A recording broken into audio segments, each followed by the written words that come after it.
ML Elric stars in the grippingly realistic drama of a team's ambition. I've given my whole life to that Team. and this is how he repays me? athletes Ordeal What if I'm not perfect? If I screwed up, would that be so bad? and a fan's fight to win him back. we're responsible for. Jonathan Jackson, ML Elric and Johnny Spirit. trapped in a purple haze.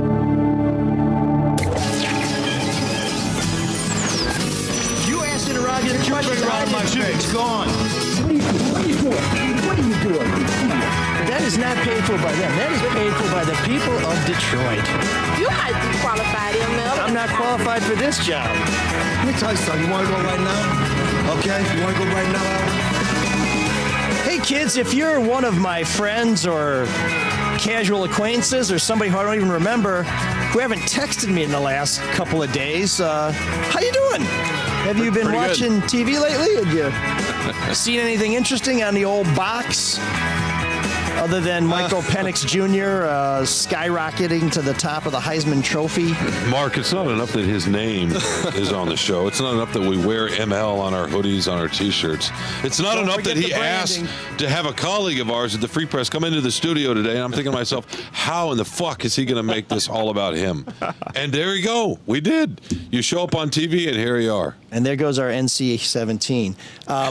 For the kids out there listening, I just want you to know that Sean's language is cleaned up a little bit for the Detroit Free Press, but no matter how much they clean it up, it's never quite as good as that of his colleague on the Culinary Arts podcast, Carlos and Sean, and that would be Carlos Menares, who joins us in studio today to talk about another Lions loss.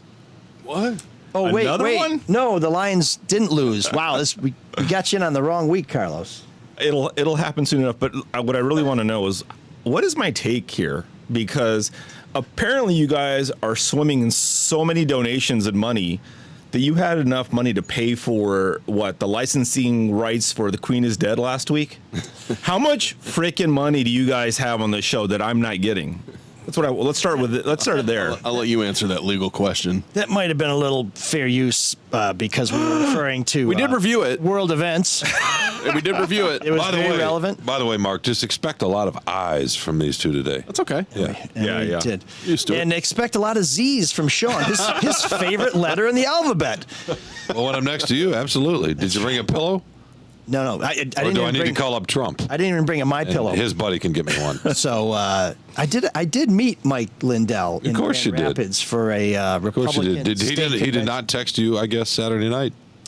He did not. I think he's got some other legal matters he's more concerned about, just like his pal. But the funny thing about seeing Mike Lindell and Rudy Giuliani at the same Republican event was, and then Perry Johnson was there, the quality guru who couldn't quite get his petitions right.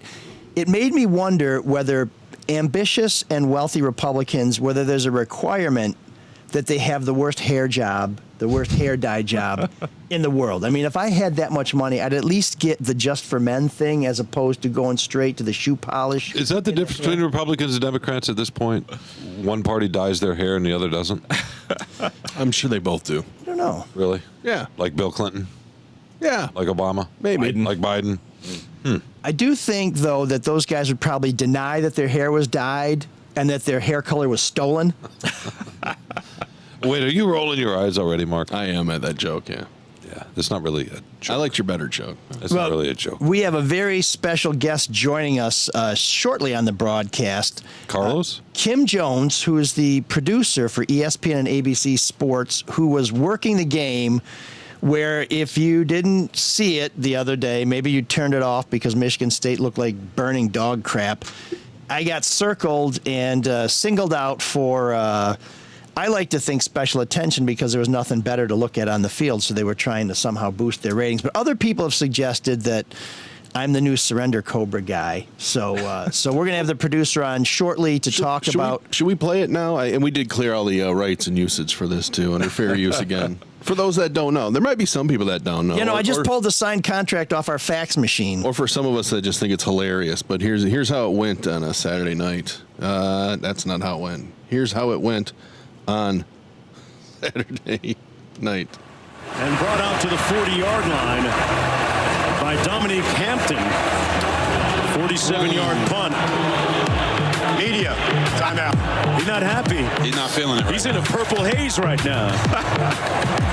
Washington with the lead. Oh, that's just a shame. Wait, Yeah. there's no way that was a coincidence. How did you set that up? Who I did was you pay? actually looking down because I just was wondering whether I Get was it out. standing in a puddle of my own tears. Now, people who sent me this thing, it was circled like somebody had used a telestrator. Did that actually happen on the broadcast? Or were Yes. people doing that on their own? No, it happened on the broadcast. So they brought that image back later? No, we just showed it. That you were circled. Here, I'll make it. I didn't see the circle part. Oh, There it is, paused. You want to be highlighted even more. oh shit. And I love this guy who's just laughing at you, the Washington fan. Well, I will tell you about that guy. He was a very nice guy, and from the beginning of the game, he's like, "I really like Spartans. They're my second favorite team. We hope you guys have a good time. We're really," because I think he thought that we were going to roll him, and he was in a sea of green, and he was going to get stomped. So he was being obsequious from the jump. They were favored. Obsequious. Yeah, but 3.5 points. I mean, Sean Windsor come on, word. Or maybe he knew football. No, my thesaurus, I can't even say that word, is not anywhere what his is. No, last week he said solemnity and you his- loved it. Yeah, his is de minimis. Yeah.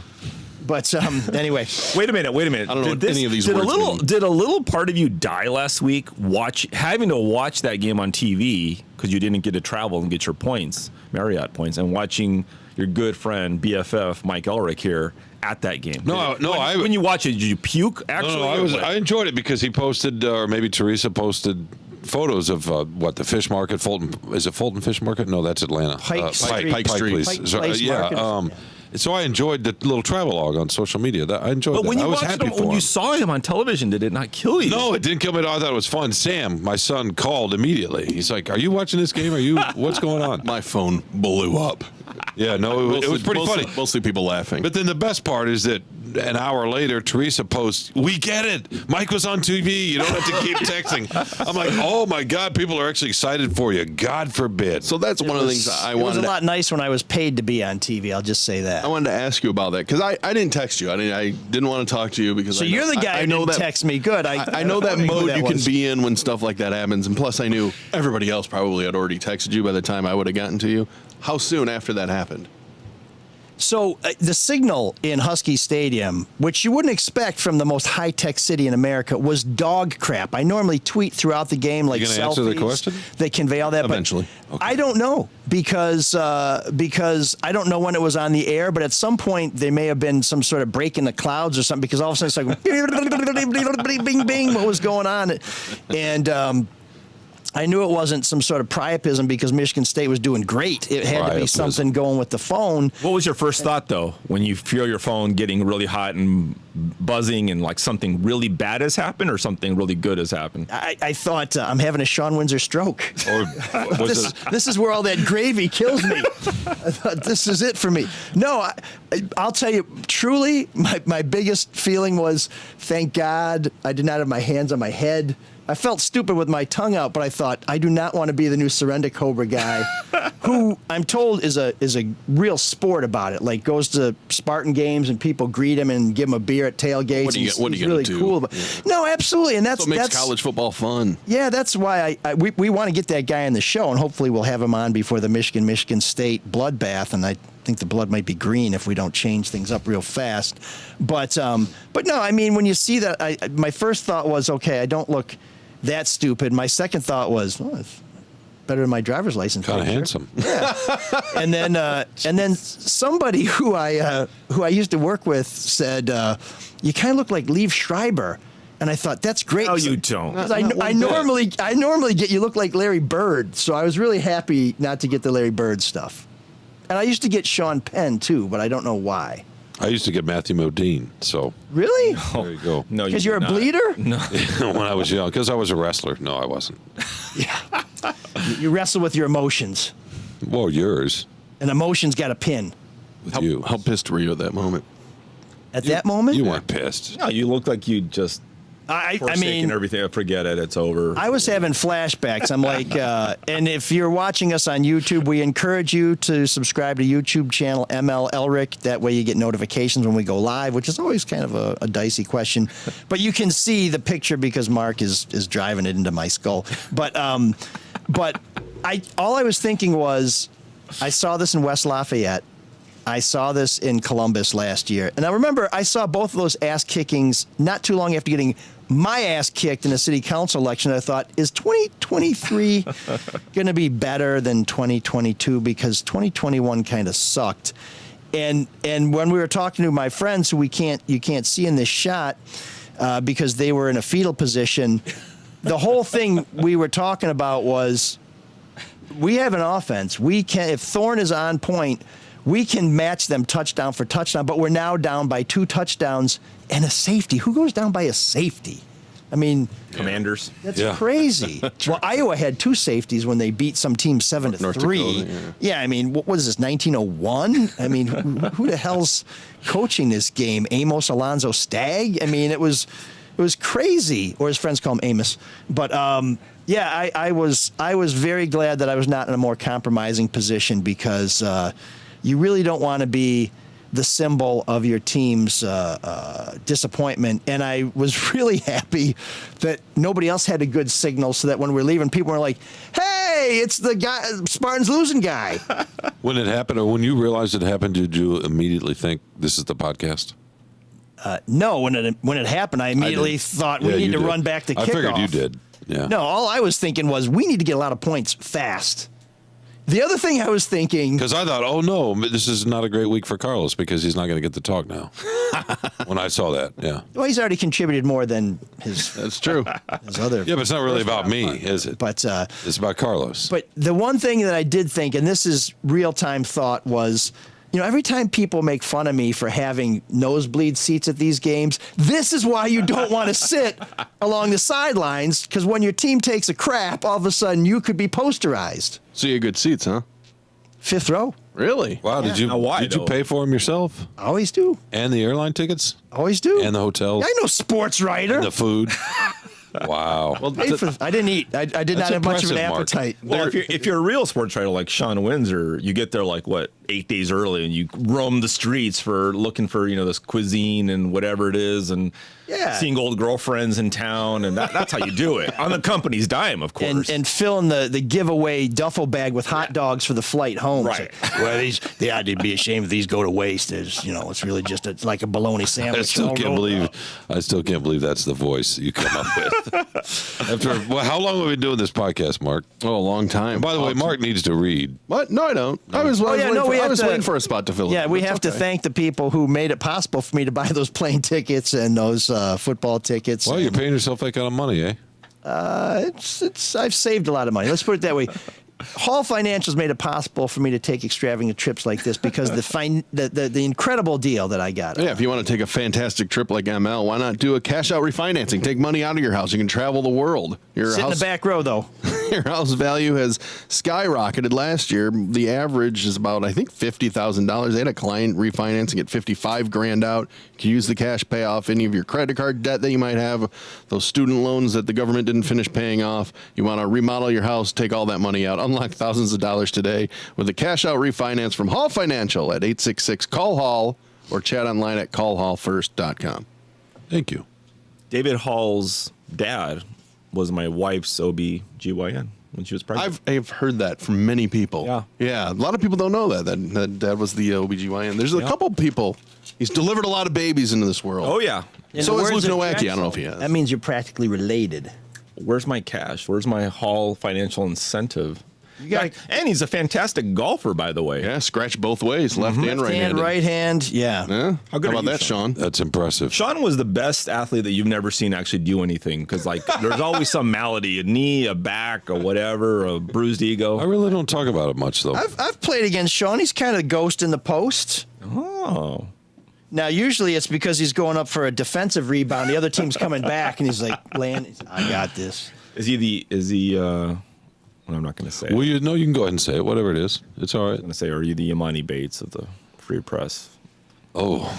That's a touchy subject no, right now. Yeah. I'm disappointed you haven't written about it. That was a disarming comment. Too bad somebody didn't disarm Imani. Well, when you got 4 white guys in a room. It wasn't his car. It was in his car. And he didn't know whose gun that was. And oh. Yeah. Is that what kind of friend loans you a car and doesn't tell you there's a gun in it? Wade Emanuel's wife. Okay. Maybe Ward Emanuel. What a dick. Always has to come back to that. That's the story, though? Was it his car? It was a borrowed car. That's what the lawyer says. In it. Really? Isn't that just a classic defense, though? Anytime that you're driving a car. Well, I mean, and you that's have a easy to gun? prove whether or not it's your car or not. Right. But Yeah. as far as the gun, especially when the serial number's messed with, that's a little harder. Well, I imagine they can dust the gun to see if he's got fingerprints on it, and that might help them figure out. And where do they find it in the car, too?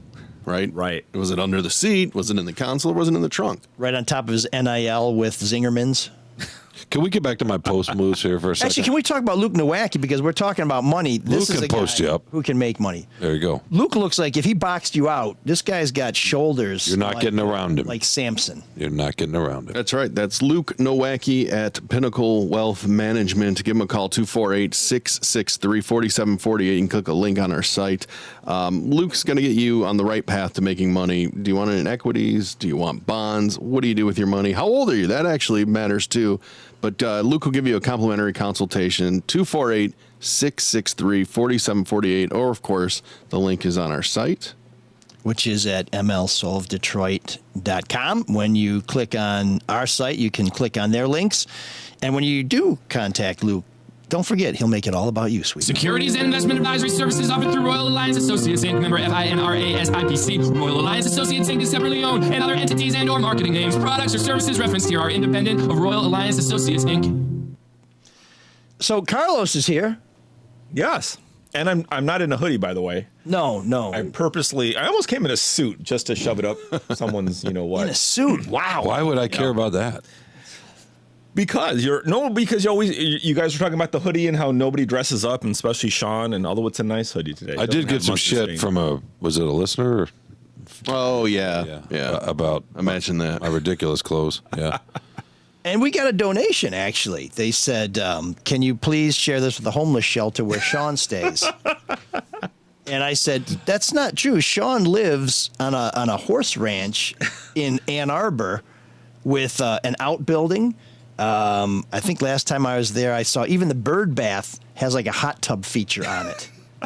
It's pretty nice. I don't know about sous that. vide. Yeah, he's going to cook me something this week. I am. He's coming over. We're going to watch the game. They're out of town. The Lions are out of town at Minnesota.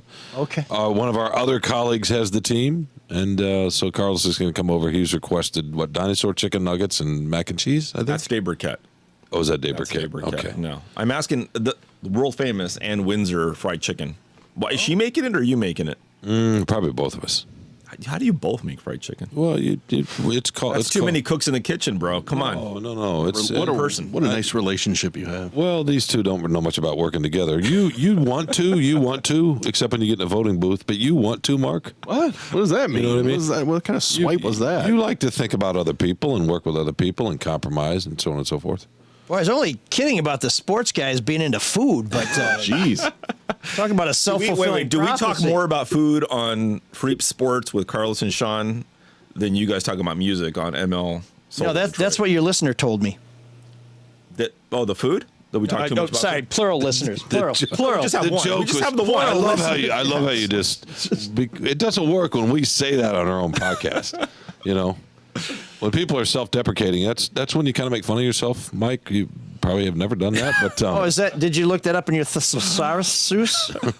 Your Stegoplopoulos, which has the different words about dinosaurs? would you rather actually understand language or be able to pronounce it? That's a good question. I just want to speak to the people. By the way, did we get any more Belvin donations? No, I think at this point we're going to have to produce a body if we're going to get a conviction on that. Okay. We did get a donation, though, from somebody who was glad that I called crooked local politicians shitbags. That was worth a generous donation. That you called out, that you exposed? I don't know whether I exposed them or not. There's many that other people have exposed, but I got a few notches on my belt. By the way, Carlos is here. I know. He just put in his order for the football game. I did have what's purported to be the best mac and cheese in the world in Seattle, and found it to be a little disappointing. You don't go all the way out there to go to Panera. Next time, try a local place. Starbucks. That's Sean, who's always telling us, I'm not a food snob. I'm not. I get Panera. He's such a food snob. Oh, so now he likes Panera. Okay. Oh, he tries to pretend he's a man of the people. I had a Jersey Mike's last week. There you go. Look at that. Listen, look at our proletarian over there. Eating with the hoi polloi. Come on, Mark. Way to go. Way to go. I don't like how quiet you're being over there. No, I'm letting all the You've girls had all talk. these questions for Carlos for 2-3 years. Every time I come in, what the fuck did Carlos write? No, This is there's what I hear all the time. There's a flow, and I'm sure I'm not the only person, Carlos, that says that to you. Like Sean says it too. like, what are you I tried to writing about? I tried to prevent him the other day. I said, "Don't do it, don't do it, don't do it." We're sitting next to each other in the press box at the Lions game, and because he had an exchange right with Dan Campbell, and Dan Campbell used his name. He said, "Carlos." I don't even remember what the answer was. So he wants to use. I could tell he's like I can't. And he's all torn up. He wants to put himself in there so bad. And I said, "Don't do it. Make it about Campbell." Anyway. And what happened? Oh, that's interesting. So what'd you do? Make it about He Campbell? used it. Tell us about the response. Oh, I definitely put it in there. Yeah. Read the response. It's awesome. You probably don't have it handy. Something. It was Campbell's response. No, the one that you shared with me from the Oh email. yeah. Someone emailed me saying something like, "Look, hey mommy, hey daddy, Coach Campbell used my name, or whatever it was, like hooray!" And so, Do you like wearing the black hat? not really. I don't think of it that way. That's the problem. Is I don't think of it as I'm going to be the bad guy or I'm going to be the good. See, one thing what people don't understand about me, in a large way, is I came from L.A. And in L.A. there's really no allegiance. I mean, if you know more about L.A., the sports culture there, there was a guy named Chick Hearn, who I'm sure Sean is familiar with, the play-by-play guy for the Lakers for a long time, legendary guy. Even older than Vin Scully. No. Well, he's dead now, but I don't. He might have been like around. Johnny the same age. Most of L.A. Yeah, right? yeah. He was there a long time and an institution, right? Paid by the team, all the stuff. He was even in personnel for a while in the 60s or 70s. He was hard on the team. He was like shitting on them all the time whenever they were screwing up. And that's what LA is there's no baked in allegiance like Detroit or a Midwest, where people grow up, you live here, you die here, whatever, But in LA, it's so transitory that even if you grow up there, you don't ever feel that sense of, this is my town. I've got to really, boost this team. Dodger fans are that way. I was a Kings fan. Growing up as an LA Kings fan, that's as kind of fanatical as you can be because they sucked forever.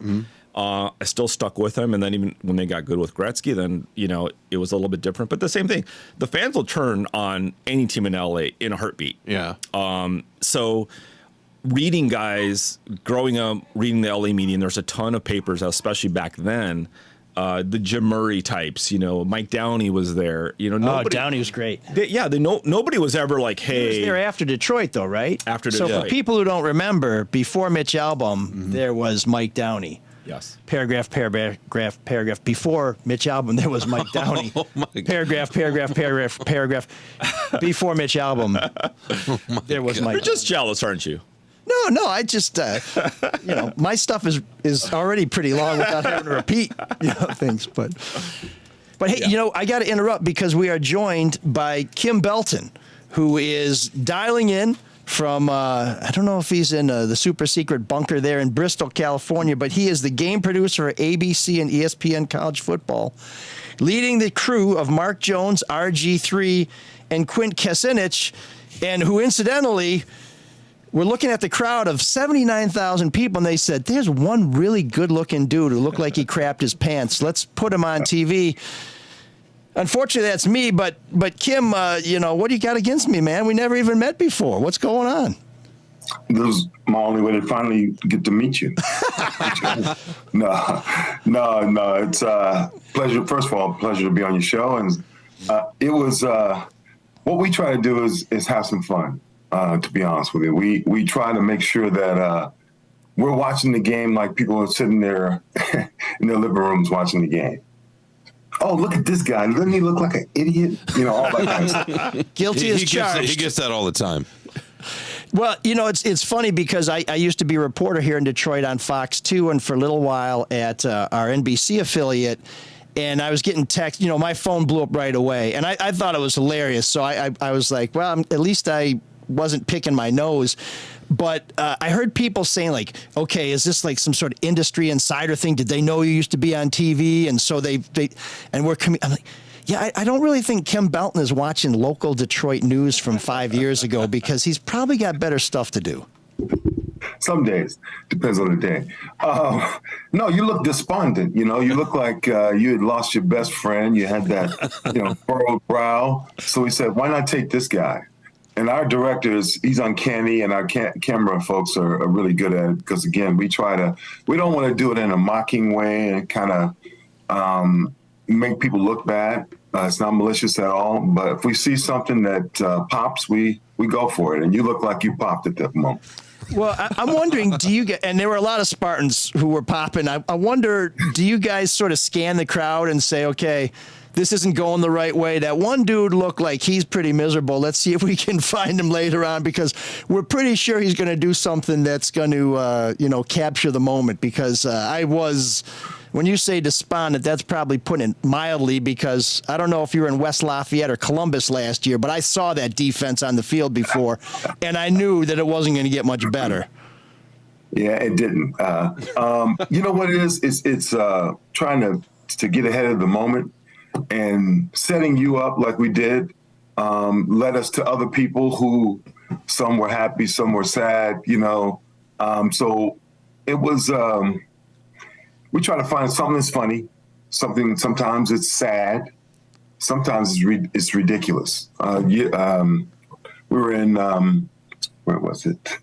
Not Salt Lake City. We were in Provo, and we had a BYU game, and they pride themselves on these things called cougar tails, and it's a long, long donut for lack of a better word, and people.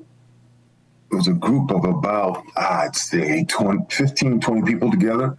And they literally, one person passed it to the next person, to the next person, to the next person. And they were all taking bites, right? So they don't sell beer there, so they had to buy tiger tails. It was really weird to see all these people taking a bite out of the same thing. It was crazy. I was really hoping you were going to go back to ML because, we know him, so we know how emotional he can be and more than anything, expressive with his face. So I was thinking, Spartans are making a little run. Let's go back to that very sad fan. Is there ever any thought of going back to him, kind of telling a story through a fan's perspective that's in the stadium? Yeah, we thought, but we felt really bad because we knew that people in Detroit, when they saw the tears coming down, they'd be really upset. Yeah, their female viewership dropped precipitously. They found out once I went on. They got the people meter, so they know who's watching everywhere. They're like, okay, that ugly dude ain't going to help us. People in Michigan are already bailing on this broadcast. We put this jamoke on there again. That's going to bottom out. And it did. It did. But now I got to ask you about the Purple Haze thing, because obviously, purple is the big thing at the Husky Stadium, Purple Rain. Purple Haze, hometown of Jimi Hendrix. Is that something where the crew is like, okay, we want to use this line at some point? That's a keeper. Do you guys workshop this stuff, or was it spontaneous and I just happen to be the lucky beneficiary of the Purple Haze line? Yeah, you were just the beneficiary. We have... we don't sit there and say, okay, let's use this line.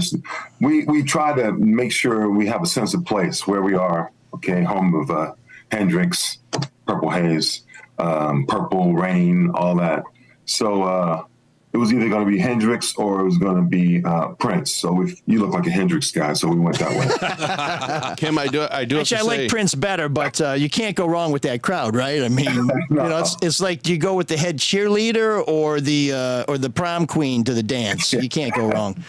For the record, I didn't go with either in my high school. I went with my mom. I do have to say, and this isn't a criticism of RG3, because I actually like him, and he's green. He's learning his way in that role, which is a really tough job.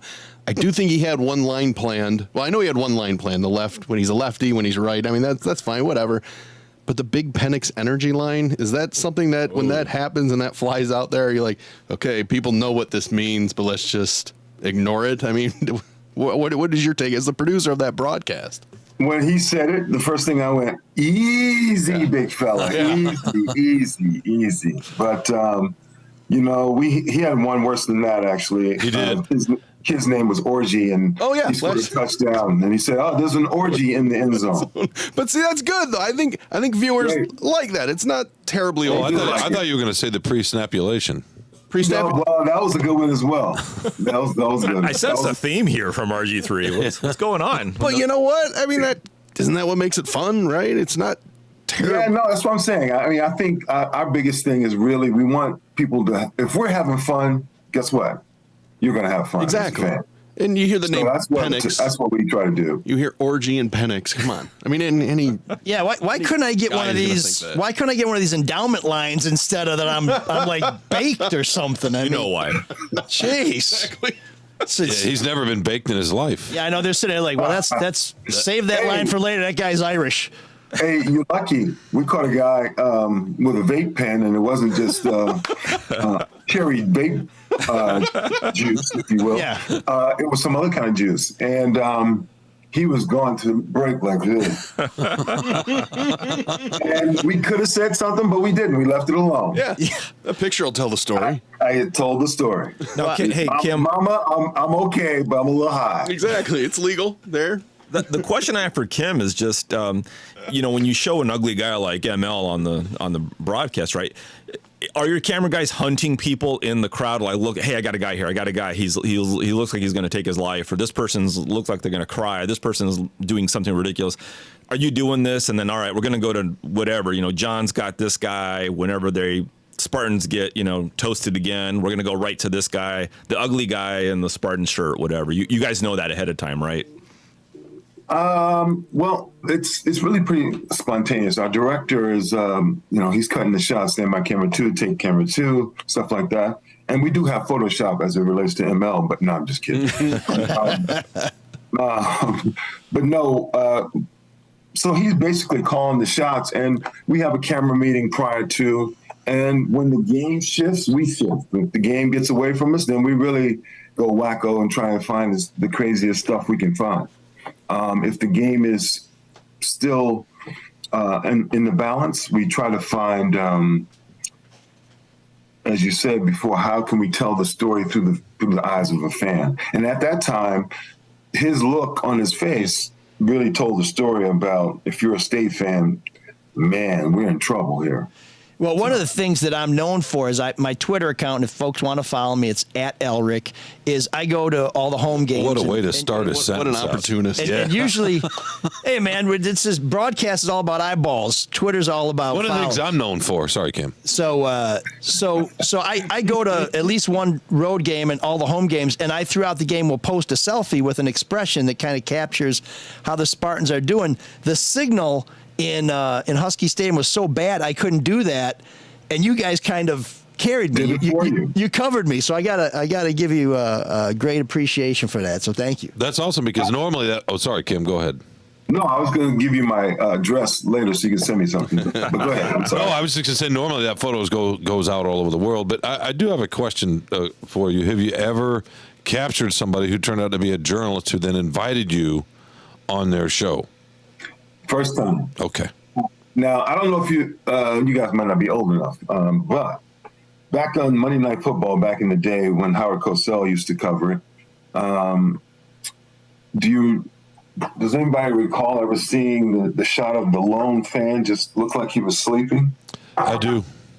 And he was there, and somehow, I don't know how, but he knew the camera was on him at some point. He looked up and he went like this. Big old bird. It was the best. It was the best. So was that before he didn't the invite delay? me on the show, but he told me I was number one. How about that? That's in my heart too. But the funny thing is, I was grateful that I wasn't doing Surrender Cobra, and I think about that all the time. Is when your team is losing, and the last 10 or 20 years have been pretty good for the Spartans, but we know what it's like to feel that way. I'm always thinking, do not do the Surrender Cobra. So I'm grateful that if you guys did have a spot, so let's go back to row 5 and see what that Joker's doing. That I wasn't going to give you the Surrender Cobra, but I'm sure I did something else that was even more humiliating. So I appreciate you having the grace to leave that out of the show. We did. We'd rather show the guy who's throwing up on the sideline. Well, you could have seen me do that later too, because it was. I thought in that fourth quarter we might have pulled it out. But so where are you going to this weekend, Kim? Oh boy. Firestorm. We're going to Auburn. and they're playing Missouri. Now, on the Plains. surface, that doesn't sound like much, but in this case, it could be. We could lose a coach by halftime if Missouri is beating Auburn. Unfortunately, Brian Harsin could be gone. So it's one of those death march games. That's sort of like this podcast, and we keep every week we think we could be gone. But well, Kim, we really appreciate you coming on, and it was a lot of fun. I'm glad I don't pay by the texts anymore, because I'll tell you, there was just enough bandwidth in there for everybody I know to send me a text saying, "Hey, did I just see you on TV?" And I'm like, "What are you talking about?" I was like, "Oh shit, yes you did." But thank you very much, and thank you. Please tell Mark that. All natural, man. No haze of no sort whatsoever. Not even Woody Haze for me there. Okay. But okay, how about Bob Hayes? No, there you go. Well, I'll tell you, maybe I'll see you guys in Ann Arbor. Are you coming to Ann Arbor? We were just there. We were there for Colorado State game. Oh, how exciting! The Alex Orgy game. Mm-hmm. Yeah, the Orgy game. Yes. Well, so we'll see. I don't know where I'm going from week to week until Sunday or Monday. So wow. Okay. Well, if you see me in Ann Arbor, based on that defense, please put the camera on somebody else, because I sure will. The range of emotions I'm already experiencing are pretty debilitating. That back end is a little porous, shall we say? Boy, I'll tell you, actually, I thought I was closer to some of those receivers than Kimbrough, and I was on the other side of the field, so we'll see. There's still time. I still believe in Mel, and you can't spell Mel without ML. That's true. That's true. I like that. Unbelievable. Just remember, though, it's open door policy as it relates to that defensive backfield. Yeah, no, the door was wide open and a horse was out already multiple times. I mean, why don't you guys go with Who Let the Dogs Out? There's a free one.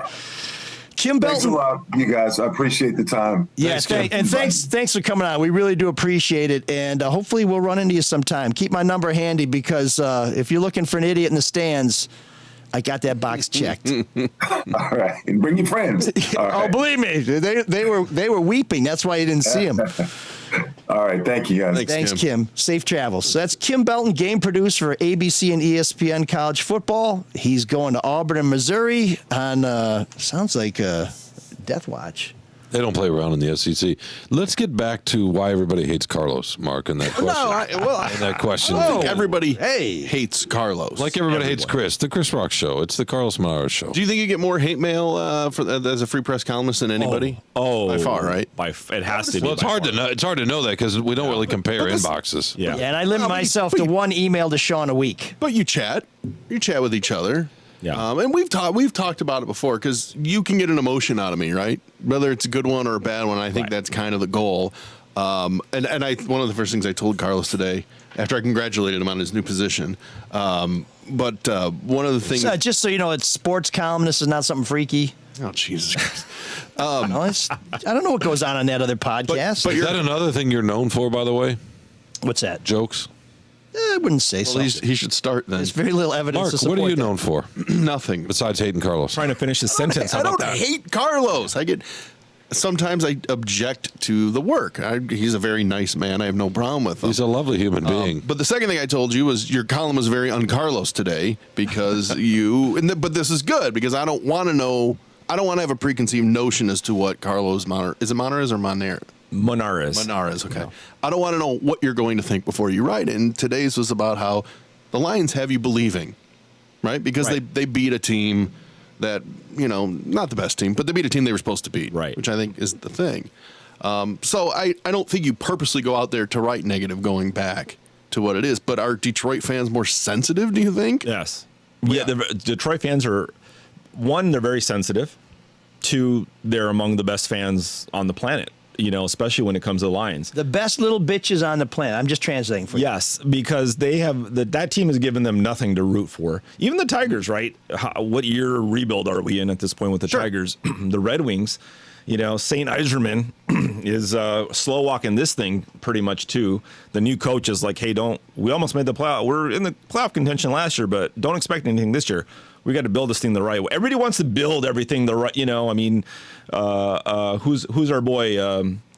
Harbaugh? Downtown, our Quicken guy, Dan Gilbert? Gilbert. Dan Gilbert. Yeah, how long? When is that tower going to be finished? In the Never. In the 50s. When we give him more money. Yeah. Right, more tax breaks and all that. So everybody likes to slow play these things. What was my point about this? I don't know, You were but I trying saw to say- negative. I saw negative Carlos. That's what we were waiting for. No, you were trying to say why you don't write. The fans are very sensitive about things, and I'll give people credit when they deserve it, but I'll give people crap when they don't. And I've always said this about when people think, oh, you're always negative, you always write negative things. I can give you the metric tonnage of positive things I've written over the years. The problem is when you're driving home and there's a car fire on the 94, and then a mile later there's a guy helping a guy change a tire. When you get home, what are you telling your wife? Hey, I saw this really good Samaritan helping this. No, holy crap, there was a car fire. Couldn't believe it. There was 10 people were burning alive. You go with the negative. People side with the negative. They emphasize the negative. So when I write something positive, people don't tend to remember that as much as you hated Matthew Stafford. You called for Jim Caldwell to be fired. Like I did that, but I also have written some positive things. So it's hard to predict when I'm going to wear the black hat or the white hat or whatever it is. But no, but it is now, but it wasn't always, and that's. I mean, I'd like you to talk about that here for a second. It wasn't. You've become a lot more unpredictable. Well, let me frame this if we can. The Free Press columnist Drew Sharp, the late great Drew Sharp, was considered to be gratuitously negative. That he was the dark cloud over every parade. His columns were because he was the biggest sweetheart. Oh, yeah. As a human being, wonderful guy. Same thing. Rob Parker. People think Rob Parker is this grind 'em up New York guy. Very nice, Still is, but, and helpful man. But love you, Rob. But there was a perception, I think, that Drew had adopted a persona once he became a columnist, and when Drew passed, I think there are people who think that maybe Carlos said, "There's an opening here, right? And I'm going to fill this gap, and I'm going to be Dr. Doom." Yes. And so, just yes or no. Was this a calculated thing that I Carlos planned this decided, from the beginning? I am going planned to be for Drew's demise. I had it. I'm going to be the guy you love to hate. I'm going to say goodbye to the bad guy. Yes, and the inquiry has not cleared me of Drew's death, so maybe I'm partly responsible for that because I planned this. No, and this is the funny thing about Drew was Drew and I. One of the reasons we got along so well. We'd play golf on the road and everything and have dinner. I mean, he obviously was a great guy.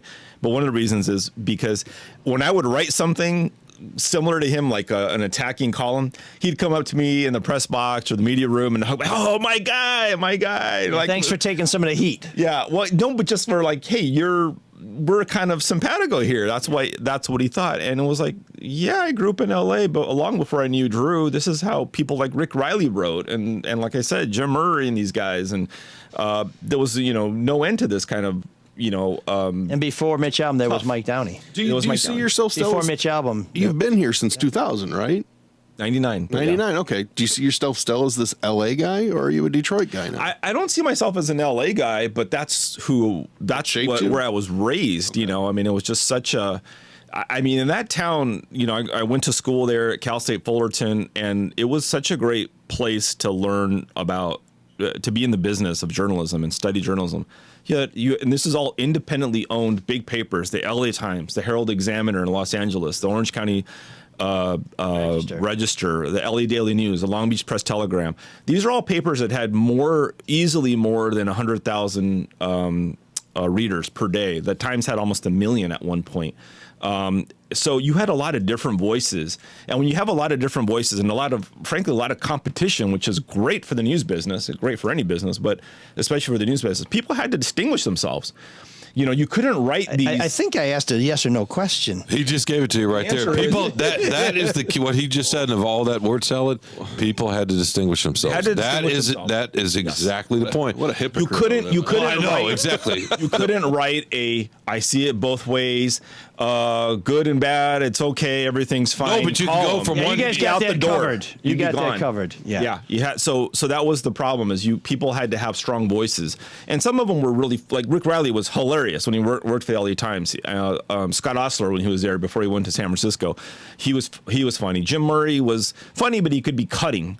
So everybody had kind of different styles, and that's where we learned like, oh, you can be this, but you can be that. And I remember talking to people when I got a little bit older and had friends at the LA Times and different papers and who started writing columns and opinion and analysis. I would ask them, like, is it hard to do that when you know you have a bigger audience? And a lot of them don't like it. People don't like to put themselves out there for criticism. It's like, it's tough. And back then it wasn't even email yet. It was a letter to the editor or a phone call to the department or whatever it was. And now with Twitter, nasty telegram. It's going to get here in 3 days. Yeah, you suck. See, Stop. I mean you're writing. Stop. Stop your writing. I don't know that it's the negative. I don't think that's it. I think it's that you for a long time. If folks were going this way, you would go the other way. It didn't matter if it was positive or negative. I go my own way. This is one thing I go my own way. Well, you do now, but this is one thing Sean's going to tell me which way I go. I figured out about Carlos. Right? Explain Carlos to me. It wasn't the negative. It was if a group of people over here are going this way, you want to go the other way. Yeah. And I think they had the crystal ball to tell me where people were going. No, because you were often writing a day or two after. So that's true. I mean, it's the nature of how you were doing it back then. I think the readers had a lot of the readers had issue, and it was the same with Drew. Do you believe what you're writing? I don't think it has anything to do with being negative. There are plenty of people in town that are negative. And there's plenty to be negative about. You can't write a column that says 348 days out of the year the Lions don't suck.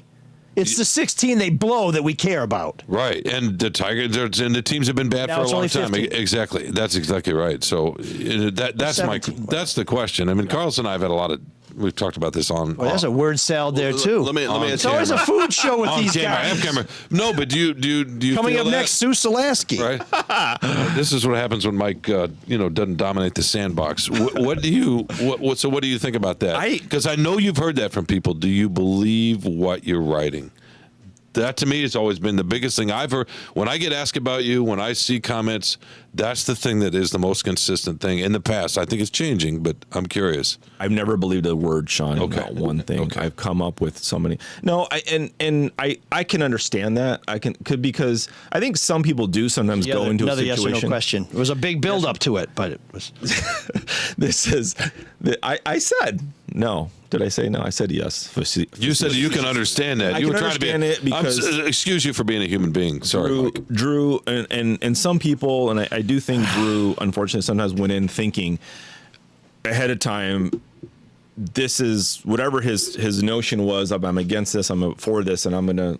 And you could see the questions he asked sometimes heading in that direction, which doesn't mean that he didn't believe it, but before it played out, right, is what you're saying. Yeah. Before it played out, like these guys suck. They're never, and part of Drew's thing was he was a hurt fan. He was a huge Lions fan, especially. And a big Michigan guy too. And a big Michigan guy, and the Big Ten was a joke and all that. And I don't come with that baggage. He had a song. Remember that, Carlos? The Big Ten sucks. The Big Ten sucks. The Big Ten sucks. Yeah, he would sing in the press box. It was fun. It was cute. But I think a lot of times people can get mad at your columns because you'll shit on hope, right? That'll be the beginning of a season. Jaden Ivey gets drafted, and your headline is not your headline, but the headline was don't expect greatness from him, right? Which it's like, oh man, we just drafted him. We want people want to believe that, and I get that, but that's okay. Yeah, do I really expect greatness from him? No, but I want to hope. The Lions going into the season, you had some negative ones. People want to believe and want to hope. I think that's where it comes from. Yeah, we know deep down. 7 wins is good for the Lions. It's not good for the NFL, but we're playing on that hope, and I think context matters. But also the timing in when you write about the thing that we're all hoping that another rebuild. Yeah, it sucks, but here's why it might be good, and I think that's what rubs people the wrong way. This is total 180. Did you ever finish Hard Knocks, and did you end up liking it, or did you still hate it? 'Cause you did not like the first episode. I hated the first episode. Hate's kind of strong, no? No, not for me. Well, you have an opinion, stick with it. You have a strong opinion. That doesn't mean you have an opinion. It means you may not know what you're looking at. Don't like. Well, it I do have an sucked, opinion. but it kind of didn't suck. But both are okay. Here's They're an both opinion. valid. Here's an opinion. You're a good writer. You're a talented columnist, and you know nothing about sports. How about that for an opinion? I mean, except for golf. I Sorry. thought this was Carlos's turn to talk. Except for golf. Didn't we invite him on to talk a little bit? No, You wanna steal my bits? So Mark's Okay. question. I'm going to Comma answer in a Mark's period, biatch. I am a huge Hard Knocks fan. I've watched it every year since the Chiefs were on it, and it did get better.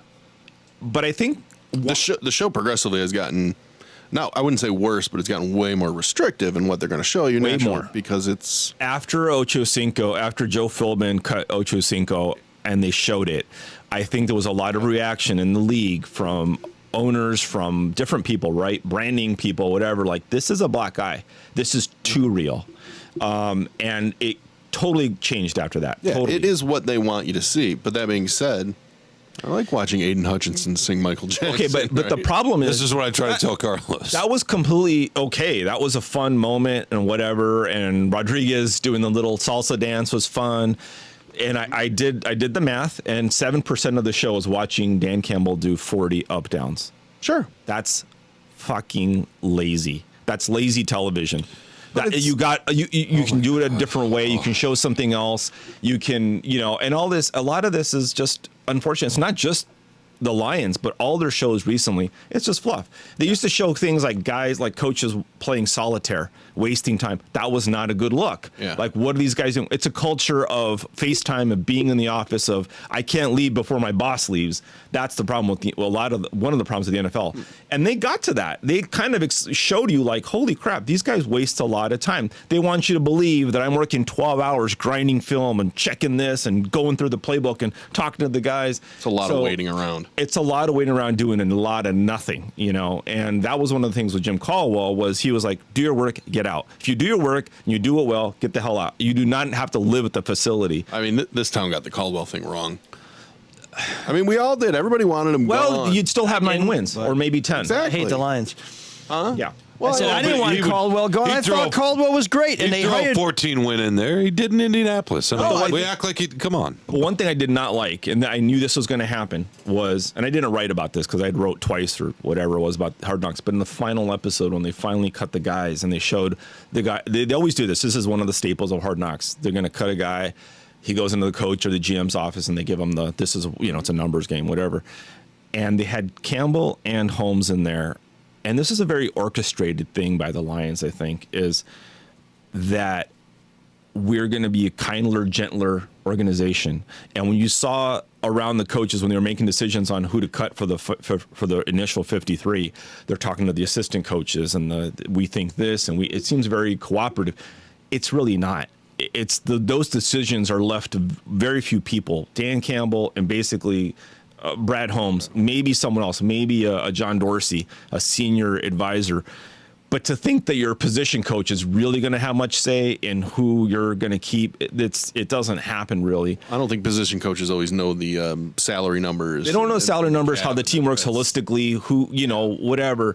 But this is their part opinion of the is whole, valid, but yeah. Yeah, we'll take your input, but we already know your input. We don't have to ask Deuce Staley what you think of who, Craig Reynolds. But the whole point of that was that, Sheila Ford Hamp wants a cooperative organization. She wants people to communicate because that's what the previous regime did not do. Yeah. So this is part of the sort of propaganda, if you will, of this is what the new regime's about.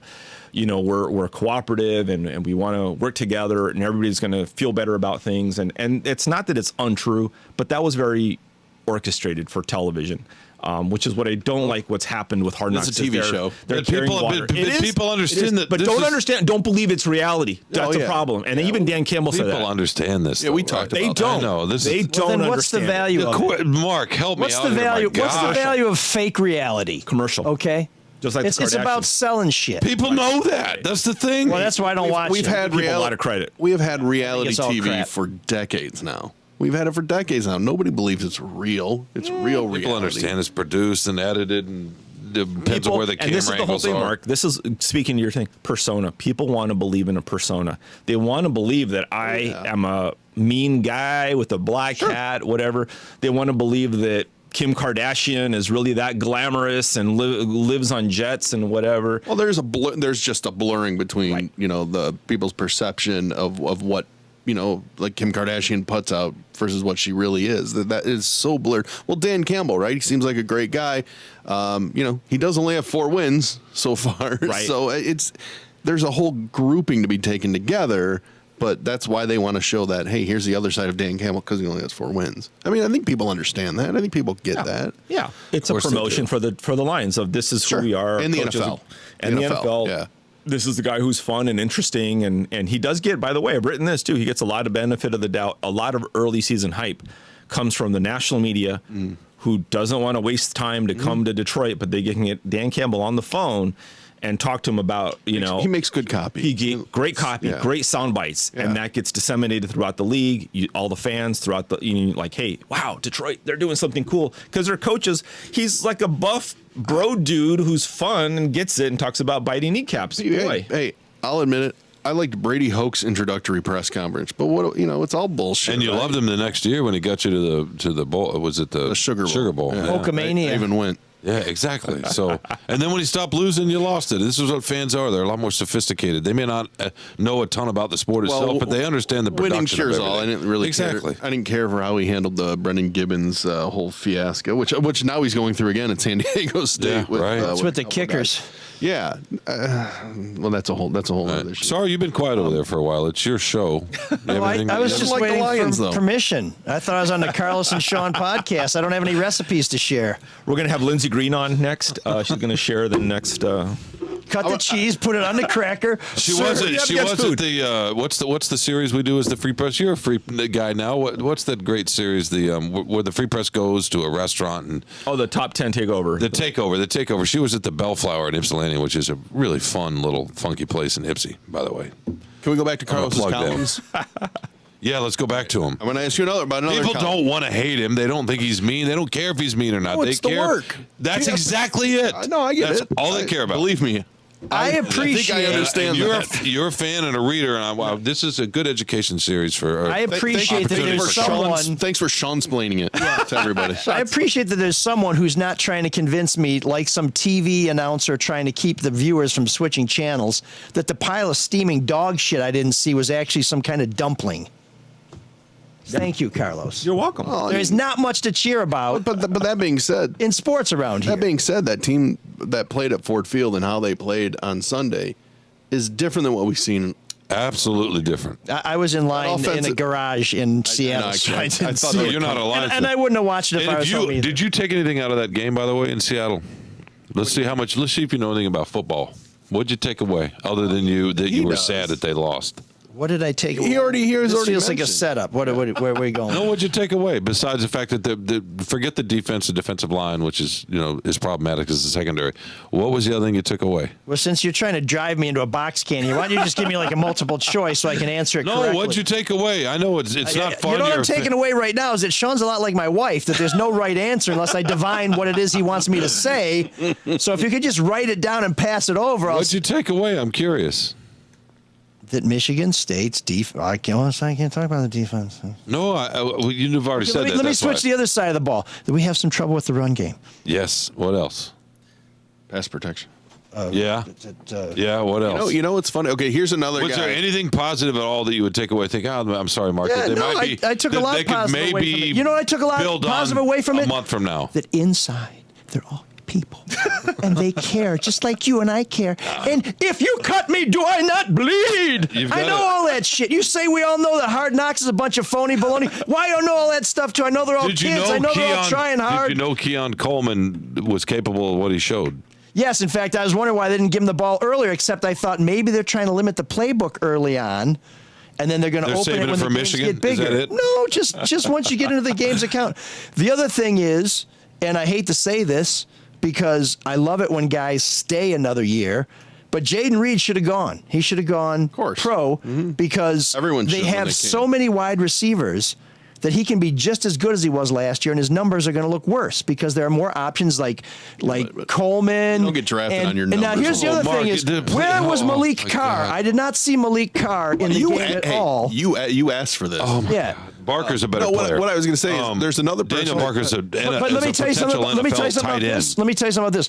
Malik Carr, very nice person who cares a lot about fans. That's fine. He has some But hobbies. Barker's a better player. And I'm sure before the end of the season, you're going to write about him. They're both. He does Yeah, Mark, origami. you're right. The scouts aren't going to look at film at all or read. They're just going to look at his stat sheet. Oh, well, he doesn't belong here in Cincinnati. Besides, we got Jamar Chase. We don't need another receiver on the other side of the field. They need another receiver. Yeah. Yeah. What are we And talking an about offensive now? line. I'm sorry, that went over your head. Oh, you mean Maybe what's quarterback. The Bengals? No, no. Oh, I'm still trying to figure out whether I should preheat my oven to 350 or 375.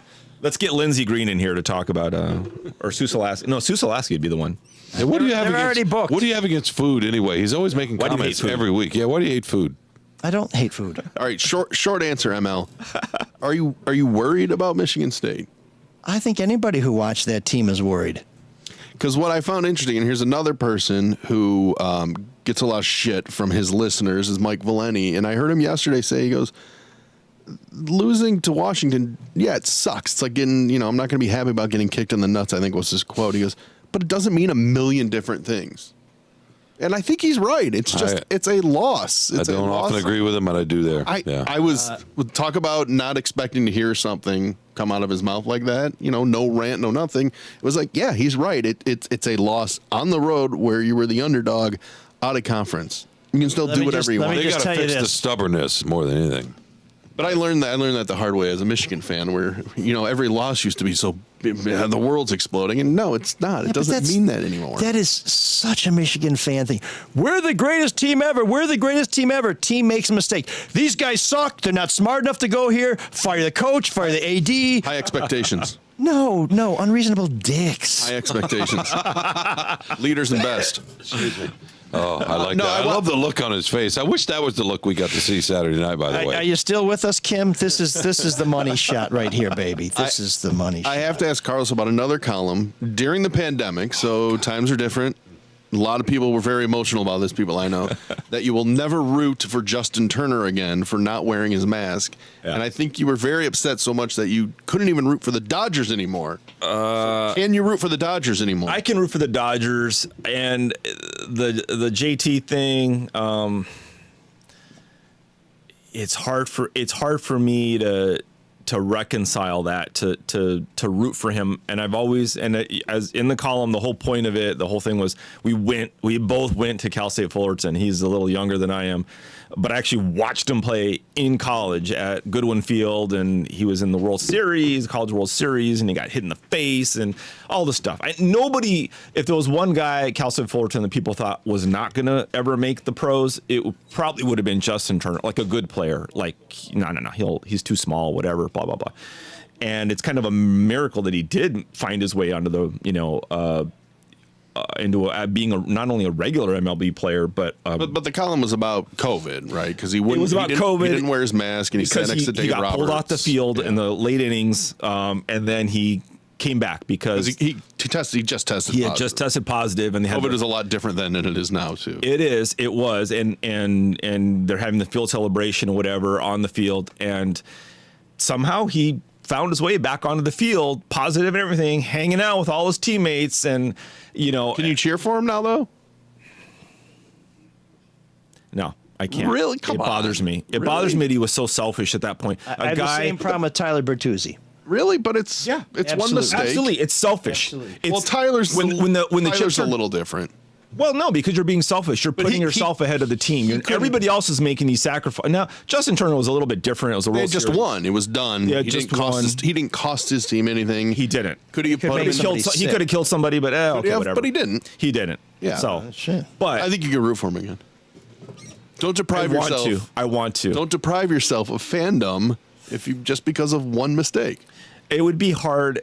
Like, this is the way I look at it is, before that, if we were ever at some place, whatever, and we were in the elevator together, whatever, I would have been happy to like shake his hand and tell him whatever. Now I wouldn't. I wouldn't even talk to him. That's fair. But but maybe I don't root against him. Okay. But he was one of my all-time favorite players. because of our shared history and everything and how we came up, and he fought his way onto that roster and became a star. And for him to do that when everybody else was sacrificing, when everybody else was being so careful and everything, Sure. and it was like and it's like, yeah, okay, this is a good excuse. It's the World Series, we're champions. You're still going to be a champion, but you just wanted to be there. I wasn't nuts about the decision. Okay, I'll give you an example. Michigan, it's my school. I went there. In case anybody didn't know that, I had to say that because that's. ML doesn't know. I think we were taught that when you first get there. I'm not nuts about Harbaugh's position on abortion. I'm not, but it's his opinion. Or eating chicken. He's Catholic. That's fine, but it's not going to make me not root for him or for the team. You know what I mean? I think stating a position is different. Okay. You know, if Justin Turner had his own beliefs, I'm not going to hold that against him. You know, like he can. You know, now if he was at the Capitol on January 6th and was in tactical gear beating up on officers, then I'd probably have a different. I'll give you a better analogy. I don't like how they handled the Brendan Gibbons thing, but I still root for him and cheer for him. And maybe it's differently emotional because I went there. Yeah. Hey, Does anybody know? now that Sean stepped out of the room, can we get to the real show? Because there's a question out there whether Carlos is gratuitously nasty. Has anybody ever asked Sean if he's gratuitously nice? Yeah, I think there's a theory out there in the world that Sean's too nice of a person. No, not as a person. As a person, he's despicable. But I'm just thinking, there's no debate there. But as a sports columnist, I mean, it's just it's. Well, see, I want him to take a side more. Yes, he's back. Sorry. It's the Hitler's dog approach, you know. It's just like, yeah, he's a real terrible guy, but he was nice to his dog. Yeah. Ding. Sorry, that's what I wanted, Sean. I want you to. We're just talking about Kilpatrick. Have an opinion and stick to it, and not. I do, but I change with the motherfucking facts. That's what I do. I have no idea what you guys have been saying. Anjanette Delgado is calling you right now, Sean. She's not appreciating. That's what I do. This salty language. I write based on the larger context, but also the context of the day and whatever I think of that day. And it may change next week, and it may change the next month. It may not, and that's Where was how Malik it is. Carr? That's all I want to know. What's that? Where was Malik Carr? Daniel Barker's a better player. No, I know, but he didn't even get in the game. Was he home? I don't know. I honestly don't know. I didn't know about Slade not traveling. I didn't know about Jaden Reed not traveling until I got there. Did you know Xavier Henderson wasn't going to play? Did you know Darius Snow's out for the season? That I did know because Carlos wrote about it. Let's blow up him. Since I remember him writing about that. But he wrote about it. He said, those cowards with the torn ACLs don't have the guts to get out there on one leg and hobble around. Yeah, exactly. You want to call them cowards and not pay them a dime. Fly out to Seattle so you can be entertained. No, Carlos said that. That's what you want. Carlos, should they pay the players? I call them. Okay, good. Tremendous young people who are already handsomely compensated. Shit. Let's blow up the Carlos hates everything myth. One positive thing about we won't do the Lions because there's your column today. One positive thing about the Tigers. Season's almost over. That's a really tough. He was weirdly positive all year about the Tigers. But it's about expectations. Nobody expected That's them. because I think last year he said El Avila has to go, and then the team went on a winning streak, and so he's afraid to. I never said El had to go. In fact, I thought it was a little unfair to him. Of all the years this year, with so many, and that's the positive thing probably is injuries. So many injuries, so many weird things. The Austin Meadows stuff. That Eduardo I still maintain, by the way, and I don't know if Sean, if you and I have talked about this. There must be something wrong with the training staff in that organization for that many. A lot of fans have that conspiracy. It's not even a conspiracy. It's just with the pitchers in particular. When you see that many injuries, they're doing something wrong where they're not prepared for a full season. If this is the NFL, they would fire their head trainer. Yeah, this is without typical. a doubt. But in baseball, they don't tend to do that as much, and I think there's so many mechanical issues, especially with the pitchers. There's so many coaches and trainers too. There are. But it starts at the top. So I don't know. That's a really hard one to answer. Who ordered the code red on Tarek Skubal or whatever, like who knows how they're. Well, that wasn't very positive about the Tigers. Okay, so what about the Pistons? That's basketball, Carlos. They're still right. Stop Sean's away. Yeah, I mean Sean. It's not terribly positive either. Yeah, Jaden Ivey in the first ballot Hall of Famer, right? No, he can't shoot. We'll see if he can. Can he play without the ball, right? That's the big thing. Does he need the ball? How's he going to work with Cade? Yeah, can he shoot? It wasn't terribly positive either. Red Wings. Yeah, come on, Carlos. But that was Sean who was negative. Red Wings were close to the playoffs. They were a couple of games out in February. You know, I mean, they were trending the right way. You can see they're getting back. They're still they don't have as Sean only knows one NHL player, Connor McDavid, so that's who he's going to always mention, Connor McDavid. But they don't have that kind of guy on their team. They don't have somebody, but they did make some positive. Who does? Mo Seider, by the way. The Oilers have two of them, Leon Draisaitl and Connor McDavid. Yeah, but and my Kings almost beat them. God damn it! But anyway, just because it doesn't matter in hockey, it's all luck. You need some start. You need some start, more star power, more scoring. You know, Lucas Raymond, a little small, gets pushed around a little bit, but they're fun to watch. He's young too. That's what's, and the goaltending has to get a little bit better. But hey, nobody would be shocked if this team makes the playoffs next year. Doesn't go deep in the playoffs, but you wouldn't be shocked. They'll barely make it. Barely make. That's Are you going to take that? Well, I'll take barely make it. That's positive. Yeah. I'll give you that. Yeah. Michigan, I don't think you've been terribly negative about Michigan. Maybe some. I just love Harbaugh. He's just a columnist dream. He's a nut. He's a nut. I wanted him fired 2 years ago. I'll admit it. You wanted him fired. What about the dalliance with the Vikings? What did that do to you? I kind of wanted him gone. I mean, it was one of those things where leave if you don't want to be here. Fine. And now that he's back. Well, I mean, come on, look, winning cures everything, right? They're in the no. But I mean, you guys get to the CFP, right? Mm-hmm. And then he's like, "See ya," because you guys made me take a pay cut. I'm gonna go, flirt. Sure. I'm your girlfriend. I'm gonna go publicly say I'm cheating on you, and it didn't work out. So you guys are all taking her back. Happily. Because the times are too good. Am I embarrassed about taking him back? Yeah. No, I'm not. Why would you be? I would have too much pride for that. At least we know what will happen if he impregnates his girlfriend. Why would you be? I mean, if they're going to win, they're going to win, right? And then he seemed to have him on a good course. Yeah, what's that say about but you forgive all that. Winning cures it all. Well, wasn't what that do you think about Mike? Wasn't that going to be Harbaugh's last job ever? Didn't he find the place he wanted to die, and then he goes to I mean, it's like, I don't know that he ever said that. I don't know that he ever. He said that now after he wanted to die there. Contract. Oh yeah, after he wanted to leave. This is where. Yeah. Now that nobody will take me, this is where I want to stay. Yeah, he just said that. He didn't say that before. Go blue. But once again, it's all about expectations, and he was expected to be in the playoffs, within 3 years, and he wasn't. So people were down. He's expected to finish better than third in the Big Ten East, and he wasn't. Sorry. I thought I could talk there because Sean was last year. I'm just saying, it's crazy. Yeah, I don't see how you see that as 75. I see it. Listen to another job just because everybody leaves state after 2 years or whatever. I mean, come on, everybody does that. What? People it's outrageous. It's not true. Most people are like, imagine Mark. if Saban would have stayed. Jesus Christ! Since when can't you go try another job? He'd probably be attorney. He'd probably be AD and president of the university.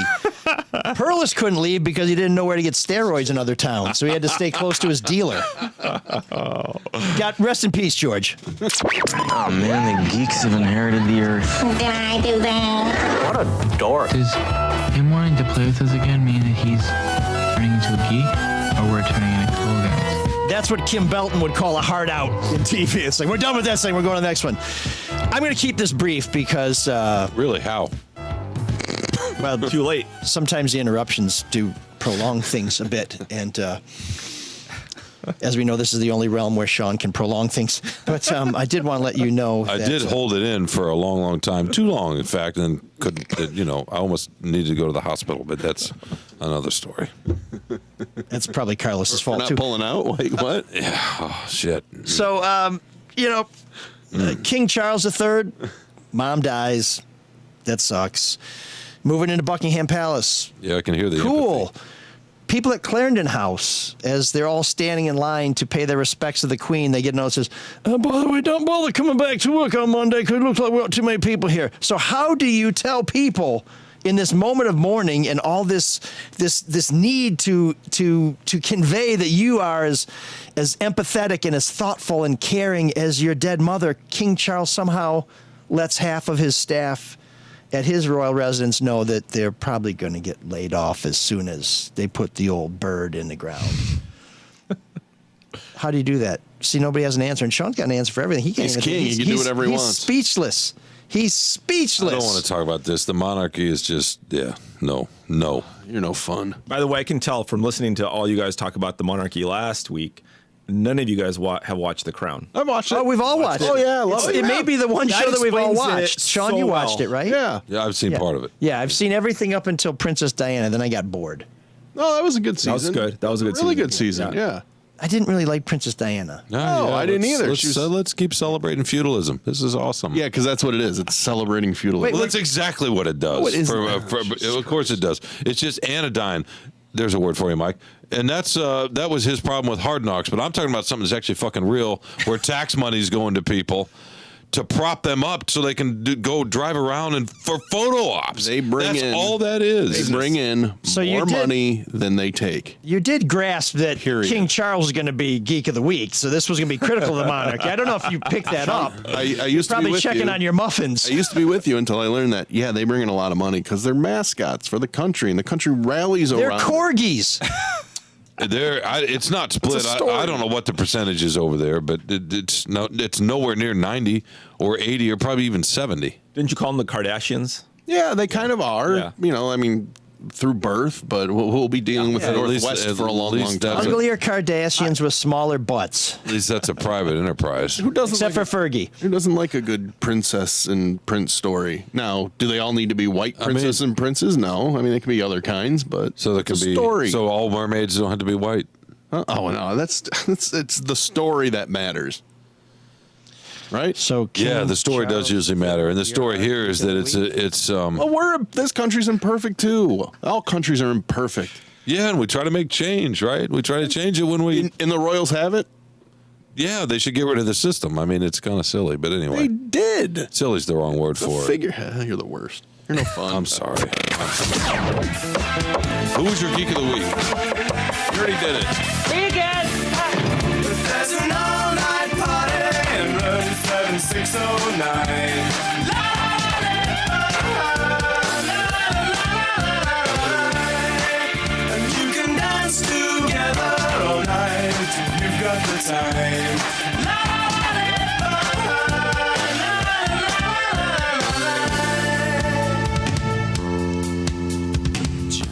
Before we get Sean's Irish up again, I want to just note that this selection for room 7609 is offered in a spirit of irony. So without further ado, here's the Sex Pistols with God Save the Queen. Irony.